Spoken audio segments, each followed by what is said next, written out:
ভাই please NEIR system নিয়ে একটা ভিডিও দেন। এ তো শুধুমাত্র আমি একজনের কমেন্ট পড়লাম, বাট প্রতিনিয়ত এরকম হাজারো কমেন্ট আসছে NEIR সিস্টেম নিয়ে কোনো একটা ভিডিও দেওয়ার জন্য। অনেকেই কনফিউজড আপনার হাতে থাকা ডিভাইসটা আসলে চলবে কিনা, 3 মাস পরে বন্ধ হয়ে যাবে কিনা, কিংবা এই মুহূর্তে যদি আপনি কোনো আনঅফিশিয়াল ডিভাইস কিনেন তাহলে সেটার ভবিষ্যৎ কী। এই জাতীয় অনেক কনফিউশন ঘুরছে অনেকের মাঝেই। হ্যাঁ, NEIR সিস্টেম নিয়েও কথা হবে অবশ্যই, বাট এর বাইরেও আরও বেশ কিছু ইন্টারেস্টিং নিউজ রয়েছে আজকের ভিডিওতে। বিশেষ করে OnePlus নতুন ডিভাইস নিয়ে আসছে, তাদের টার্বো সিরিজের ডিভাইস। এর পাশাপাশি আমরা দেখতে পাই iPhone 18 সিরিজে নতুনত্ব থাকতে চলছে।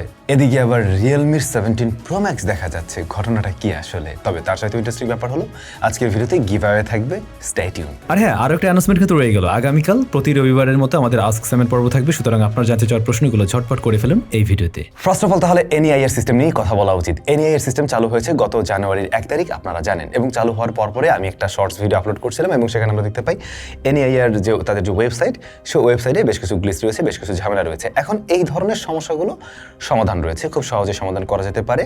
নতুন করে ডেভেলপ করে বা ব্যাকএন্ডে কাজবাজ করে এগুলো ঠিক করা সম্ভব। অলরেডি বেশ কিছু ইমপ্রুভমেন্ট আসছে, আমরা দেখলাম। সো আমি বিশ্বাস করি যে হ্যাঁ, এটা যদি চালু থাকে এটা ঠিক করে নেওয়া সম্ভব।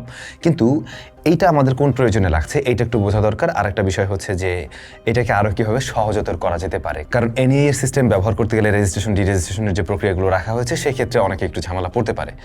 গভর্নমেন্ট এটা চাচ্ছে যাতে করে ক্লোন বা মানে সেম IMEI এর আন্ডারে ডাবল ফোন না থাকে। সেক্ষেত্রে কিন্তু ধরেন আমি কোনো একটা অকারেন্স করলাম, এবারে আমাকে চাইলে ট্রেস করা যাবে না, কারণ সেম IMEI নাম্বারের আন্ডারে আরও ফোন রয়েছে। এখন কয়জনটা ধরবে?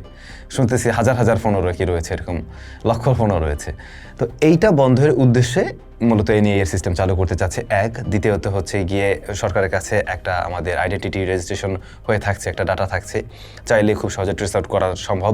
এখন দেশের স্বার্থে এটা অবশ্যই খারাপ না, এটা একটা ভালো জিনিস, সেটা আমি মানছি। বাট এখানে বেশ কিছু গ্লিচ আমরা যেমন দেখলাম, তো সেগুলোকে অবশ্যই দ্রুত ফিক্স করা উচিত। আর যদি কিনা NEIR সিস্টেম চালু রাখতেই হয় বা মানে এটা যদি স্টেবলভাবে থাকে, সেক্ষেত্রে অবশ্যই ওই যে রেজিস্ট্রেশন ডিরেজিস্ট্রেশন যে প্রক্রিয়ার ব্যবস্থা রাখা হয়েছে সেগুলো আরও বেশি সহজতর না করলে গ্রামে গঞ্জের মানুষ বলেন বা যারা টেকনোলজি সম্বন্ধে একটু কম জ্ঞান রাখে বলেন, আইদার যারা বিদেশ থেকে আসবে তাদেরকে বিভিন্ন হ্যাসেলের মধ্যে দিয়ে যেতে হবে। সেই বিষয়ের দিকেও অবশ্যই গুরুত্ব দেওয়া উচিত। বাট একই সাথে আমরা দেখছি ক্ষতিগ্রস্ত হচ্ছে কিন্তু যারা আনঅফিশিয়াল ব্যবসায়ী রয়েছিলেন, যারা কিনা বিভিন্ন ফোনগুলো নিয়ে আসতে হয়তো ট্যাক্স দেওয়া হতো না, কিন্তু আমরা সে ধরনের ফোন কিনে ব্যবহার করছি। ইভেন আমার হাতেও রয়েছে। তো এরকম অনেকের হাতেই কিন্তু রয়েছে সেই ধরনের ডিভাইসগুলো। এখন এই ধরনের ডিভাইসের ক্ষেত্রে আমরা শুনেছি যে যদি কিনা NEIR এর প্রক্রিয়ার মধ্যে দিয়ে না যায় বা রেজিস্ট্রেশন না করা হয় বা ধরুন গভর্নমেন্টের ডাটাবেসে না থাকে, তাহলে ওই ফোনগুলোর নেটওয়ার্ক কাট করা হবে বা সিম কানেকশন পাওয়া যাবে না। তখন আমরা শুধুমাত্র ওয়াইফাই ব্যবহার করতে পারবো। আর অলরেডি যে ফোনগুলো আপনারা ব্যবহার করছেন, কিনে ফেলছেন, এগুলোতে সমস্যা হবে না। নেক্সট যে মার্চ পর্যন্ত বলা হয়েছিল 3 মাস, এই 3 মাসের মধ্যে চালু হওয়া ফোনগুলোতেও কোনো সমস্যা হবে না, আপনারা চালাতে পারবেন। আই হোপ এই জায়গাটাও ক্লিয়ার।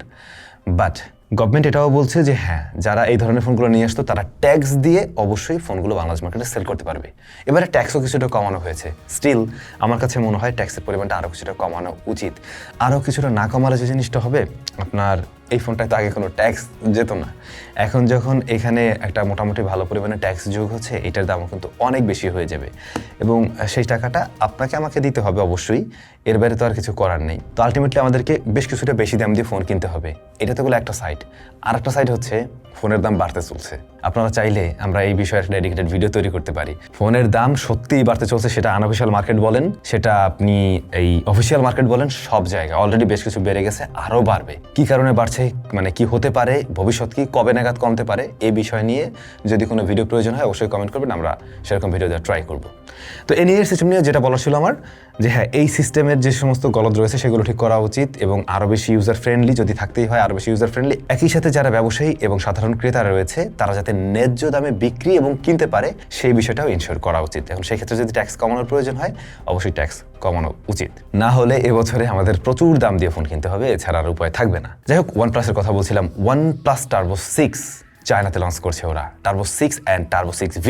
এই স্মার্টফোনে 8S Gen 4 রয়েছে টার্বো 6-এ এবং LPDDR5X RAM, UFS 4.1 হলো গিয়ে স্টোরেজ টাইপ এবং SoC হিসেবে রয়েছে Qualcomm Snapdragon 8S Gen 4। মোটামুটি কেপেবল ডিভাইস, মোটামুটি না, বেশ ভালোই। পারফরমেন্স সেকশনটা বেশ ব্যালেন্স একটা পারফরমেন্স পাওয়ার পসিবিলিটি অবশ্যই আছে। আর ডিসপ্লে হিসেবে রয়েছে 6.78 ইঞ্চের অ্যামোলেড প্যানেল, 1.5K রেজুলেশন এবং 165 হার্টজ হাই রিফ্রেশ রেট। তাছাড়া বিশাল বড় ব্যাটারি, 9000 mAh এর ব্যাটারি দিয়ে আসছে এই ডিভাইস, 90 ওয়াটের charging system, IP68 69K rating.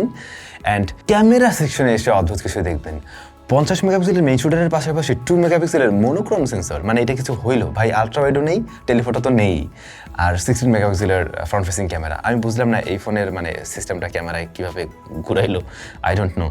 এই ডিভাইসের যে দাম এসছে তাতে মোটামুটি 2100 RMB মতো বা চাইনিজ কারেন্সি।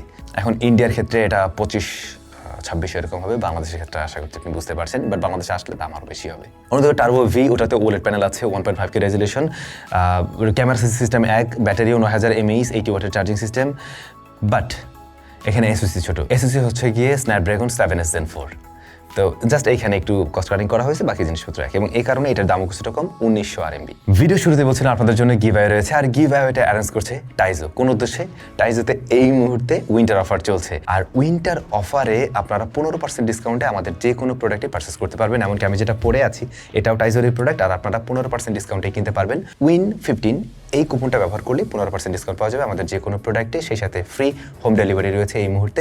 আগামী 20 জানুয়ারি পর্যন্ত এই অফার চলবে। আর আপনাদের জন্য গিভঅ্যাওয়ে হলো মোট 3 জন উইনার পেয়ে যাচ্ছেন 3টা ক্যাপ ফ্রিতেই, সেই সাথে 2 জন উইনার 2টা হুডিও পেয়ে যাচ্ছেন। মোট 5 জন উইনার 5টা গিফট পাবেন। 20 তারিখেই আমরা উইনার ঘোষণা করব।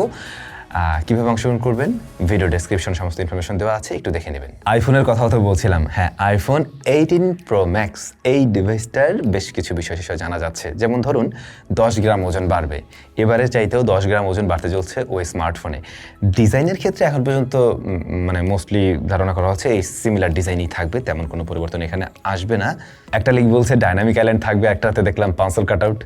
সো এই ব্যাপারটা আমি ঠিক জানি না, যদি পাঁচল কাট আউট দিয়ে আসে কোনো এক কর্নারে তাহলে এটা না মানে আইফোন মনে হবে না আর কি, অ্যান্ড্রয়েডই লাগছে। ক্যামেরা সেম 3টাই থাকবে এবং ডিভাইসটাতে 2nm এর A20 চিপ দিয়ে আসবে অবশ্যই। তবে জোরালো লিক বলছে ভেরিয়েবল অ্যাপারচার পাওয়া যাবে, মানে ওর সেন্সরে বা ক্যামেরায় ভেরিয়েবল অ্যাপারচার থাকবে। এদিকে রিয়েলমির একটা ছবি চলে আসছে, যেখানে দেখতে পাই রিয়েলমি 17 Pro Max, এবং বক্সের উপরেও তাই লেখা আছে, ডিজাইনও সেরকম।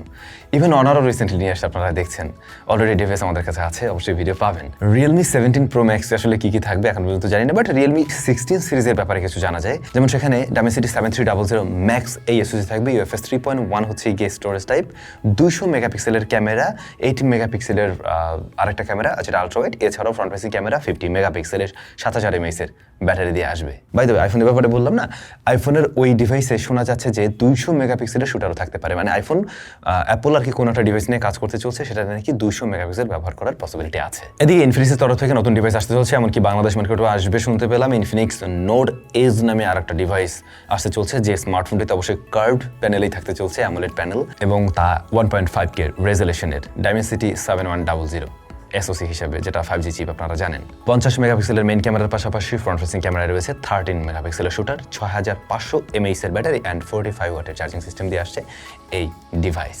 অনেকেই হয়তো অধীর আগ্রহে ওয়েট করছেন স্যামসাং গ্যালাক্সি S26 সিরিজের জন্য। তো স্যামসাং গ্যালাক্সি S26 সিরিজে কী ফোন আসছে, কী নিয়ে আসছে, সব কিছু নিয়ে ডেডিকেটেড একটা ভিডিও 2 দিন আগে আমরা আপলোড করছিলাম, আপনারা আমাদের চ্যানেল থেকে দেখে নিতে পারেন। সেখানে টোটাল সিরিজ নিয়ে আলোচনা করা হয়েছে, আর আলট্রা নিয়ে বিশদ আলোচনা করা হয়েছে, অবশ্যই সেখানে আপনারা পেয়ে যাবেন। আর মোবাইল ফোনের যে দামের ব্যাপারটা বললাম, যে দাম বাড়তে চলছে, এটা শুধুমাত্র বাংলাদেশ না, গ্লোবালি সব জায়গায় বাড়তে চলছে। এ বিষয়ে ভিডিও লাগলে অবশ্যই কমেন্ট করে জানাবেন, তাহলে আমরা শর্টস আইদার পর ভিডিও ট্রাই করব। সবাই ভালো থাকবেন, দেখা হচ্ছে স্যামসংয়ের নতুন কোনো ভিডিওতে।